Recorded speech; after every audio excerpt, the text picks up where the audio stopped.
오늘 말씀 야고보서 3장 13절에서 18절입니다.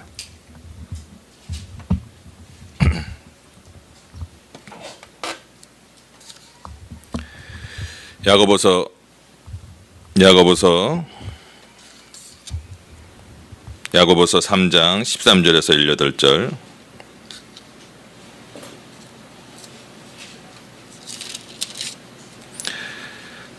야고보서 3장 13절에서 18절입니다. 너희 중에 지혜와 청명이 있는 자가 누구냐? 그는 선행으로 말미암아 지혜의 온유함으로 그 행함을 보일지니라. 그러나 너희 마음속에 독한 시기와 다툼이 있으면 자랑하지 말라. 진리를 거슬려 거짓말하지 말라. 이러한 지혜는 위로부터 내려온 것이 아니요 땅 위의 것이요 정욕의 것이요 귀신의 것이니 시기와 다툼이 있는 곳에는 혼란과 모든 악한 일이 있습니다. 오직 위로부터 난 지혜는 첫째 성결하고 다음에 화평하고 관용하고 양순하며 긍휼과 선한 열매가 가득하고 편견과 거짓이 없나니 화평하게 하는 자들은 화평으로 심어 의의 열매를 거두니라. 아멘. 우리가 지난주에 혀에 대해서 말씀을 나눠서 은혜를 나눴습니다.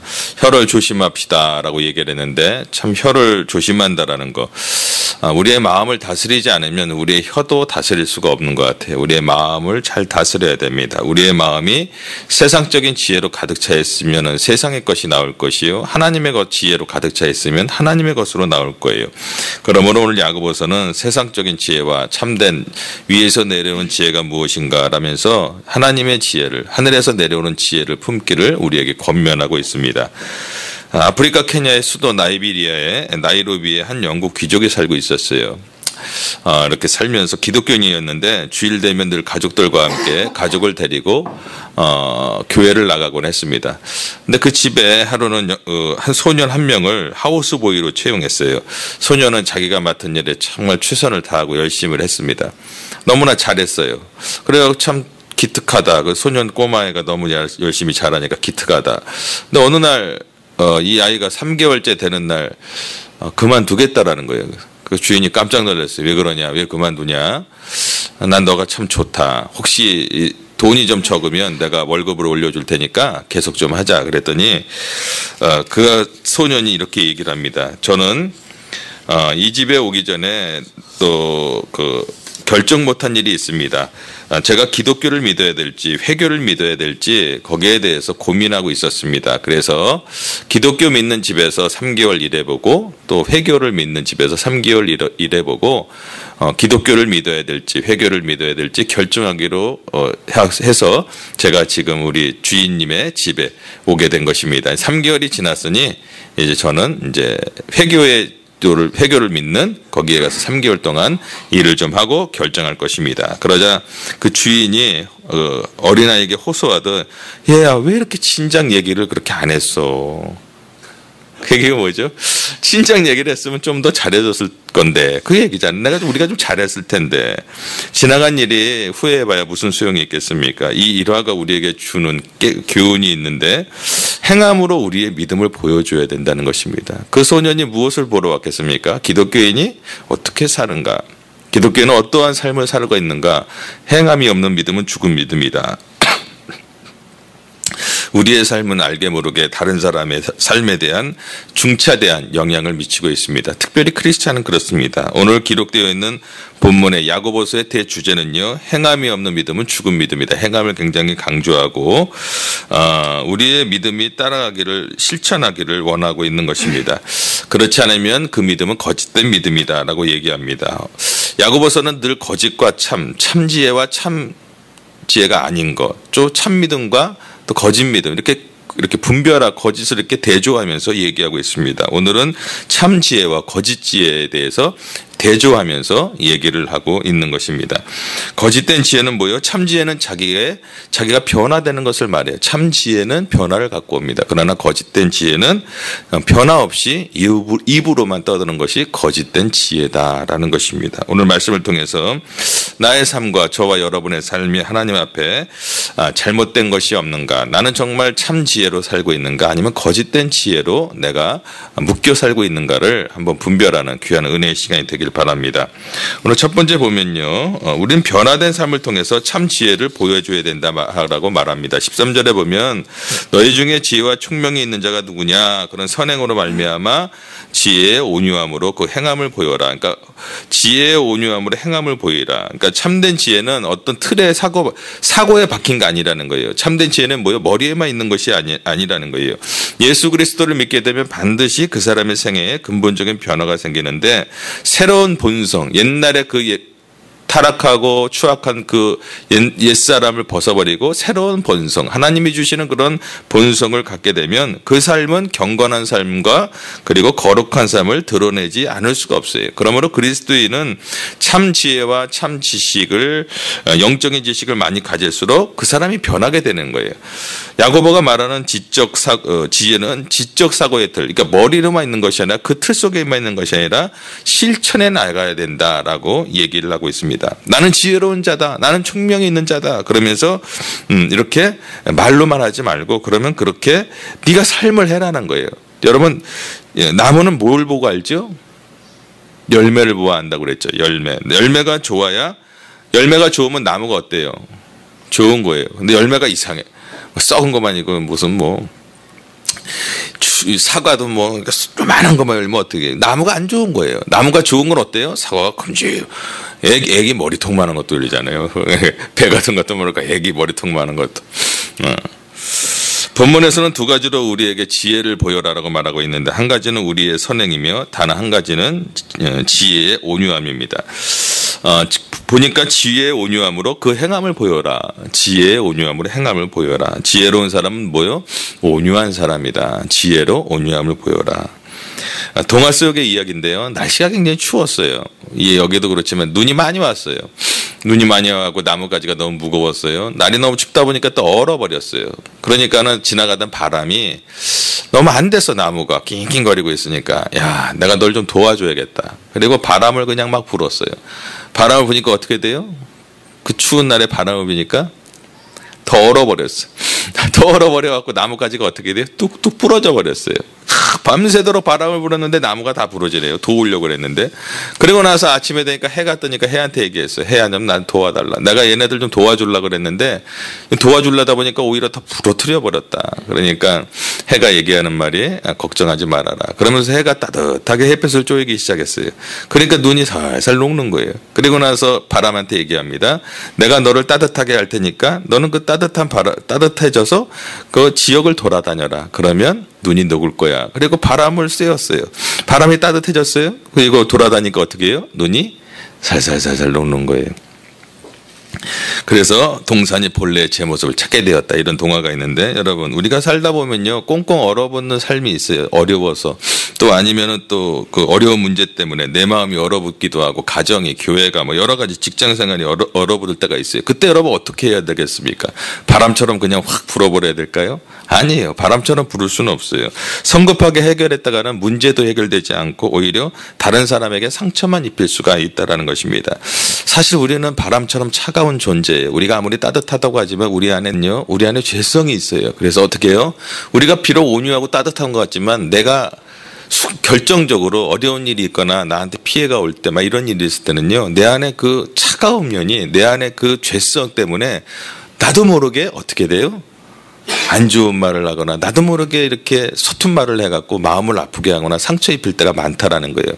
그러므로 온유한 사람은 어떻게 해요? 하나님의 은혜로 풍성하게 받아야 돼요. 하나님의 말씀으로, 성령 충만함으로 은혜를 계속 받아야 그 온유함으로 어떻게 해요? 다니면서 그 것을 따뜻하게 하게 할 수 있다. 온유한 사람으로 우리의 행위를 보여줄 수가 있다라는 것입니다. 그러므로 여러분, 하나님의 일을 하기 전에 먼저 지혜의 온유함, 하나님의 말씀으로, 예수 그리스도 십자가의 능력으로 우리가 온유한 사람이 되어서 그 온유함을 통해서 아름다운 선행의 사람들이 되어주시기를 주의 이름으로 부탁드립니다.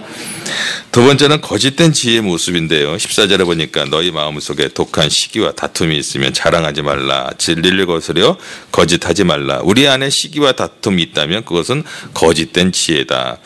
이 시기 다툼 이 자랑은요, 자기를 섬기는 데 나와요. 여러분 자기 무슨 일을 하든지 자기 만족을 위해서 하는 사람이라면요.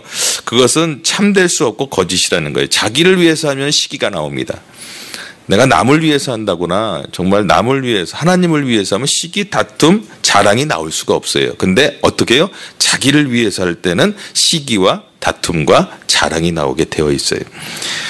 우리가 아무리 그리스도인이 되었다 할지라도요. 우리가 온전하게 변화되진 않았어요. 그러므로 우리가 언제나 거짓 지혜가에 속할 수도 있고 거짓 지혜자로 나갈 수도 있다는 걸 깨닫고 항상 우리가 어떻게 해요? 깨어 기도함으로 근신하고 우리가 혹시 잘못된 일 했으면 즉각 회개하고 돌이키는 그런 마음과 그런 귀가 그런 눈이 그런 마음이 우리에게 있어야 된다라고 성경은 우리가 깨달음을 갖습니다. 거듭된 지혜는요. 거짓된 지혜는 동기가 불순종이에요. 여러분 마음속에 독한 그냥 것도 아니고 독한 시기와 다툼이 있으니까 뭐예요? 시기 있는 사람이 뭐게요? 독한 시기와 다툼. 독한 시기가 있는 사람은요. 남에게 지기 싫어합니다. 그렇잖아요. 독한 시기가 있는데 어떻게 지겠어요. 그리고 자기를 과시하게 돼요. 그러다 보니까 자기를 아무래도 꾸미게 되죠. 그리고 가식적으로 나타내고 거기에 거짓이 생기게 되어 있어요. 그러므로 우리가 마음을 참 잘 다스려야 돼요. 15절에 보니까 이러한 것들은 위로부터 내려온 것이 아니요 세상적이요 정욕적이요 마귀적이다. 그래서 자기를 파멸시키는 그런 길로 이끌어간다라는 거예요. 내 마음속에 내가 무슨 일을 할 때 시기와 질투, 다툼 이런 어떤 것들이 있다면 뭐요? 세상적이요, 정욕적이요, 마귀적이다. 이런 것들이 어떻게 돼요? 파멸의 길로 누구를 이끌어가요? 나를 이끌어간다는 거예요. 어떤 가정의 아버지가 죽어서 지옥에 떨어졌어요. 그리고 나중에 보니까 아들도 지옥에 떨어졌네. 부자가 상봉했어요. 지옥에서 상봉을 하게 됐어요. 야, 아버지가 얘기합니다. 야, 너 내가 그렇게 내가 사실 이 세상 살면서 내가 못된 짓을 한 거는 내가 너를 위해서 그렇게 좀 못된 짓을 너한테 그렇게 잘해줬는데 너는 왜 여기 왔냐? 나는 그렇다 치더라도 넌 여기 왜 왔냐? 그랬더니 그 아들이 하는 얘기가 아버지 때문에 지옥에 왔지요. 그러는 거예요. 왜 나에게 그렇게 많은 재산을 물려줘갖고 내가 허랑방탕하게 쓰면서 죄를 짓게 했습니까? 차라리 그걸 물려주지 않았다면 제가 열심히 살지 않았겠어요? 아버지는 아들 때문에 지옥 갔다고 그러고 또 아들은 아버지 때문에 지옥 간다고 그러고 세상의 꾀라는 것이 그렇습니다. 결국은 자기 자신을 멸망의 길로 인도한다. 교회만 그렇습니까? 교회도요. 고린도 교회에 보니까 육신에 속한 사람들 그러니까 시기와 질투와 다툼이 있었을 때 육신적인 사람들 하나님의 지혜가 아니라 세상적인 지혜로 있는 사람들에게 뭐가 일어났어요?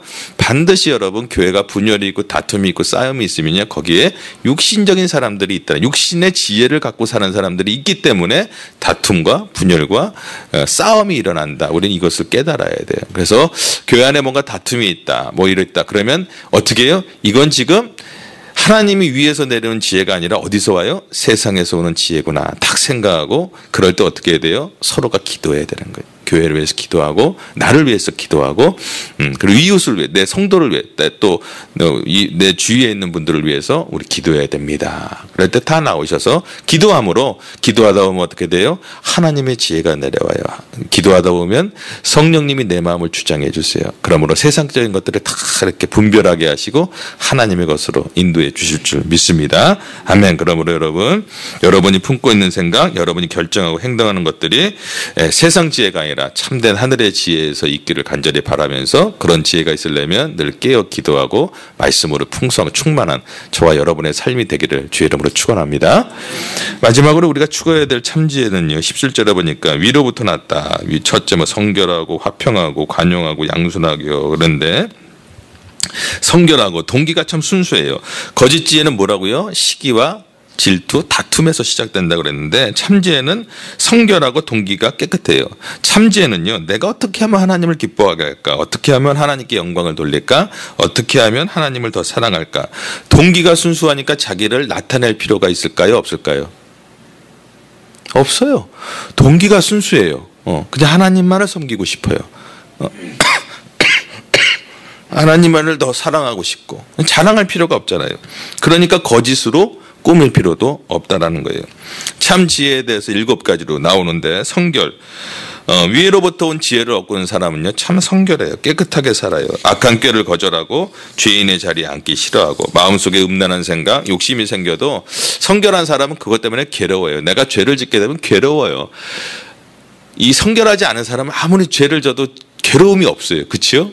근데 성결한 사람은 저도 그렇고 여러분도 그렇고 우리가 살다 보면은 죄를 안 짓고 어떻게 삽니까? 그러나 그 안에 성결이 있는 사람들은 어떻게 돼요? 괴로워하는 거. 그래서 회개하고 그 자를 돌이키게 되는 것입니다. 한 소녀가 유혹이 있고 재미있는 건 오락시설이 가득한 곳에 가고 싶었어요.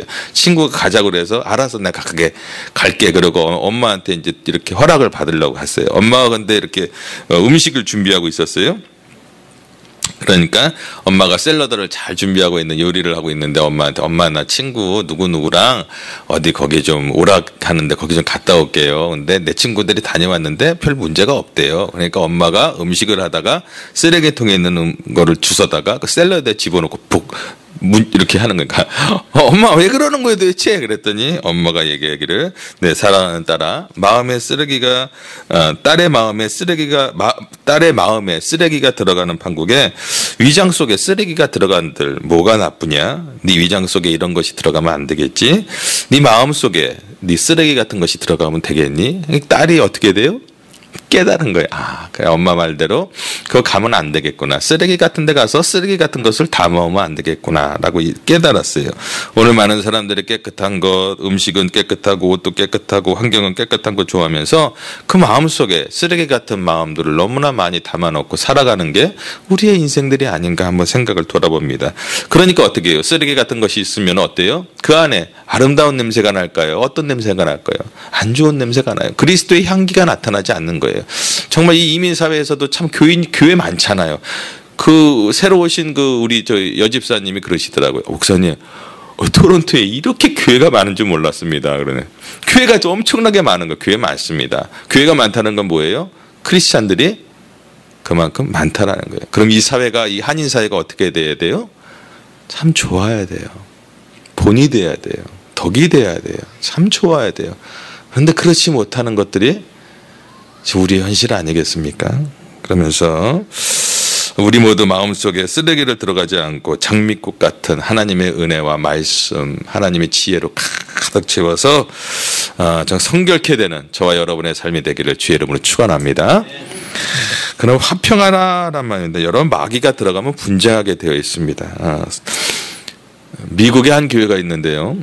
제가 예전에 있던 교회에서 있을 때 어느 목사님 통해서 얘기 들었어요. 그 교단의 이 목사님 교회인데 교회가 갈린 거예요. 싸움이 일어난 거예요. 그래서 1층에서 예배드리고 지하에서 이렇게 또 예배드리고 막 이런 식으로 두 파가 갈려갖고 하는 거예요.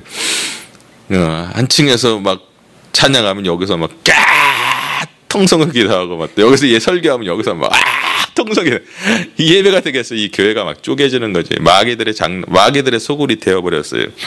여러분 마귀가 그거는 교회가 하나님의 교회라고 할 수가 없어요. 마귀가 지금 이끌어가는 거지. 마귀가 들어가면 그런데 그런 분쟁이 있다라는 거예요. 부부 사이에도 성도들 간에도 마귀가 들어가면 어떻게 돼요? 다툼과 분쟁이 일어나요. 파가 갈려요. 나눠져요. 문제가 굉장히 심각하다라는 거예요. 그럼 한번 잘 생각해 보세요. 나는 내 반대파가 있는가 없는가? 내가 지금 살면서 내가 나를 반대하는 사람이 있는가 없는가? 그럼 교회를 크고 작은 걸 떠나는 거예요. 이 안에서도 우리가 그런 마음이 있다면 그건 마귀가 주는 마음이다. 어떻게 돼요? 어떻게 하든지 그 마음을 극복하고 하나가 될 수 있도록 내가 더 마음을 열고 품고 사랑하는 그런 저와 여러분이 되기를 바랍니다. 성령의 사람은요 피스메이커 화평의 사람이에요.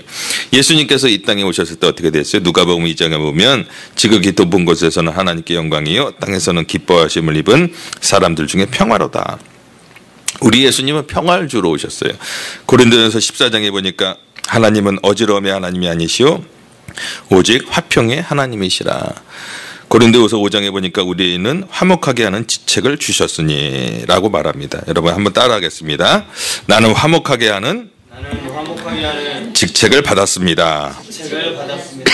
그렇게 얘기했어요. 우리는 화목하게 하는 직책을 받았어요. 하늘의 지혜를 받은 사람은요 화목하게 하는 거예요. 그러면 가정이나 교회나 어디 뭐 전도회나 어디를 가도 어떻게 돼요? 화목해 하는 거. 오늘 비가 와서 그런가요? 성도님들이 많이 안 오셨네. 오늘 비가 와서 그러신가. 오늘 한번 돌아가셔서 전화 한 통화 좀 부탁해요. 성도님들에게 다 전화하셔서 오늘 왜 안 나오셨어요? 보고 싶었는데 이렇게 한 통화씩 이렇게 해주시면 좋겠어요. 우리 장로님들이나 전도사님 또 권사님 어디를 가든지 그분들이 가는 것보다 화평한 거, 화평으로 심어 또 의의 열매를 거두게 된다고 말합니다. 이웃집에 답이요 담장을 넘어갖고 들어왔어요. 그래갖고 어떤 할아버지 집에 가갖고 채소를 갖다가 막 쪼아 먹으니까 할아버지가 막대기를 던졌는데 닭이 2마리가 죽었어요. 그래갖고 닭 2마리를 갖다가 담장으로 던지면서 닭 관리나 잘하셔. 닭 확 집어던졌어요. 근데 그 닭 주인이 크리스찬이었어요. 죽은 닭을 가지고 맛있게 닭도리탕을 했어요. 그래갖고 닭도리탕을 맛있게 갖고 한 마리를 그 할아버지에게 드렸어요. 할아버지 닭 드세요. 그 할아버지가 어떻게 했을까요? 마음이 풀린 거예요. 죄송합니다. 우리 닭 때문에 화가 났죠. 닭 요리 드세요. 그는 이웃과 담을 그런 사람에겐 이웃과 담이 싸울 수가 없어요. 화평케 하는 거죠. 내 원수를 사랑하며 너를 위하여 너를 핍박하는 자를 위해 기도하라. 그러므로 우리가 모두 다 화평을 만드는 저와 여러분의 삶이 되기를 주의 이름으로 축원합니다. 그리고 관용하라라고 말하는데 관용은요 너그럽게 이해하는 거예요. 상대방의 입장에서 생각해 보는 거예요. 옛날에는 저 사람이 좀 뭔 이상한 일을 하면요 왜 저렇게 살아? 저 사람 왜 저래? 그랬는데 관용의 사람이 되면 저 사람이 왜 저렇게 살까? 저 사람은 저 사람의 입장에서 지금 최선을 다하고 있지 않는가? 무슨 상처와 어려움이 있어서 저 사람이 저렇게 살지 않는가? 그런 관용의 마음을, 이 참된 지혜, 하나님이 주시는 은혜를 입으면 그러한 마음을 갖게 된다. 아이언사이드 박사님이 재직회를 인도하는데 한 청년 집사님이 법대로 합시다 그러더래요. 아이언 목사님이 법대로요? 법대로 하면 집사님 벌써 죽었어야 합니다. 그렇게 얘기했대요. 하나님께서 저와 여러분을 법대로 했다고 생각해 보세요. 남아있어서 예배드려서 아무도 없죠. 하나님 은혜로 긍휼로 관용을 베푸셨다. 그러므로 예수님께서는 하나님은 우리의 인간의 입장에 서서 이 땅에 예수 그리스도를 보내주시고 우리의 입장에 서서 우리 예수님이 이 땅에 오셔서 철저하게 우리와 눈높이를 하시면서 우리의 입장을 생각해 주셨다. 그러므로 우리도 예수님의 마음으로 관용을 갖고 넓은 마음으로 품는 저와 여러분이 되기를 바랍니다.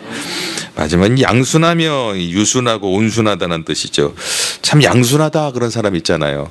양순하다. 그런데요 이런 사람은요 불의에 대해나 나쁜 거에 대해서는 대적하는 사람이에요.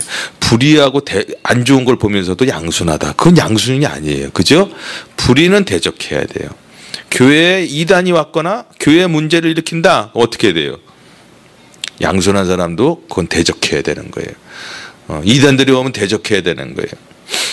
그런데 하나님의 일, 진리의 일, 선한 일에 대해서는 언제나 겸손하게 순종하며 따르는 것이 양순한 사람이다. 지혜가 충만한 양순한 사람이다. 그러므로 말씀을 들을 때, 또 말씀을 읽을 때, 또 양순한 사람은요 깨달음이 있어요. 그럴 때 어떻게 해요? 즉각 순종하고 아멘. 그리고 돌이키고 하나님의 말씀에 나가는 사람. 이 사람이 양순한 사람이다. 그리고 또 보니까 긍휼과 선한 열매가 간역하다. 긍휼은 힘들고 어려운 사람들, 고통받는 사람들에게 안타깝고 가엾게 여기는 것을 긍휼한 마음을 갖는 거예요. 참 지혜는요 정신적, 육체적, 영적으로 어려움을 겪고 있는 사람들에게 긍휼한 마음으로 가서 그들을 베풀고 그들을 돕고 실제적인 선행을 얘기하고 있습니다. 말씀을 정리하면 그리스도의 삶은요 선을 행하는 삶을 살아야 되는데 선도 이 두 가지로 한번 나눠보면 하나님에 대한 선행이 있고 인간에 대한 선행이 있어요. 하나님에 대한 선행, 말이 좀 그렇지만 하나님에 대한 신앙적인 선행은요 하나님께서 말씀하신 그것을 순종하는 게 하나님에 대한 신앙적인 선행이다. 예배드리고 말씀 배우고 전도하는 삶, 그리고 그리스도 안에서 참 친교를 나누는 삶, 그것이 신앙적인 선행에 속하고 두 번째는 이웃을 향한 사회적인 선행이에요.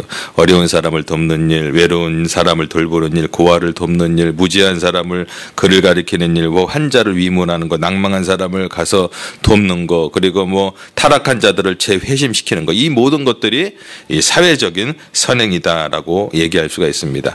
그런데 우리가 이런 일을 하다 보면 어때요? 때로는 아우 힘들어, 하다 보면 힘들어, 낙심이 돼. 알아주는 것 같지도 않고 힘만 들고 에휴 내 이럴 바에는 그냥 그걸 그만두고 내가 좀 더 내가 뭐 좀 편하고 좀 좋은 일을 해야겠다 이렇게 생각하는 사람들이 때론 있습니다. 미국의 백화점왕이라고 칭송을 받았던 존 워너메이커라는 사람이 있죠. 이 사람이 경영을 백화점을 잘하고 돈을 많이 번 사람인데 대통령으로부터 최신부 장관의 그 어떤 그 장관직을 맡아달라는 이 얘기를 들었어요. 그러자 이 워너메이커는 한마디로 거절했어요. 나는 주일학교 교사를 하고 있기 때문에 최신부 장관을 하면 교사로서 아이들을 가르칠 수 없기 때문에 사양합니다. 대통령이 어떻게 했겠어요? 주일학교 교사를 허락합니다. 그러니 최신부 장관을 맡아주십시오. 당신이 그렇게 백화점 왕국을 만들었듯이 우리나라도 당신이 좀 맡아서 최신부를 맡아서 좀 크게 좀 성장시켜 주십시오. 이렇게 얘기를 했어요. 수락을 했어요. 그래서 토요일만 되면 어떻게 돼요? 비행기를 타고 자기 고향에 가서 자기가 섬기는 그 교회 주일학교 아이들을 가리킨 거예요. 어느 기자가 마지막에 물었어요. 아니 도대체 장관직이 교회학교 교사만도 못합니까? 당신이 어떻게 그거를 사양할 수가 있습니까? 그랬더니까 존 워너메이커가 말하기를 이렇게 대답을 했습니다. 교회학교 교사직은 내가 평생 동안 해야 될 본업이요. 장관직은 한두 해에다가 말 부업 아니겠습니까? 나는 평생을 할 본업을 위해서 나는 가겠습니다. 그렇게 얘기한 거예요. 여러분 세상 사람들에게 인정받으려고 하는 일 때문에 하나님이 원하시는 선을 행하는 일을 간혹 피곤하고 힘들고 알아주지 않아서 내팽개칠 때가 그런 싶은 마음이 때로는 있을 때가 있다는 것입니다. 그럴 때일수록 여러분 이게 아니구나. 내가 하나님에게 인정받으면 되지. 하나님께서 원하는 삶. 그래. 세상 사람들은 이렇게 내가 열심히 해도 손가락질을 하고 할 수 있지만 우리 하나님은 외면하지 않는다. 하나님은 그 나의 선행을 보시면서 잘하고 있다. 네가 정말 잘하고 있다. 칭찬해 주실 것입니다. 그러므로 여러분 마지막 끝까지 이웃을 향해 자기 하나님이 주신 지혜를 가지고 선행을 사회적인 선행과 또 하나님에 대한 선행을 잘 겸비해서 나아가는 저와 여러분의 삶이 되기를 주의 이름으로 축원합니다. 그러면 기도할 때 여러분 하나님 위로부터 난 지혜 성결하고 화평하고 관용하고 양순한 이 말씀 열매가 가득한 그러한 삶을 살기 원합니다. 하나님 그런 삶을 살 수 있도록 하나님 오늘 하늘에서 내리는 지혜를 허락하시고 성령과 말씀으로 충만케 하옵소서. 주여 한번 외치고 기도합니다. 주여 아버지 하나님 감사합니다. 오늘도 말씀을 통하여 우리들에게 아버지 하나님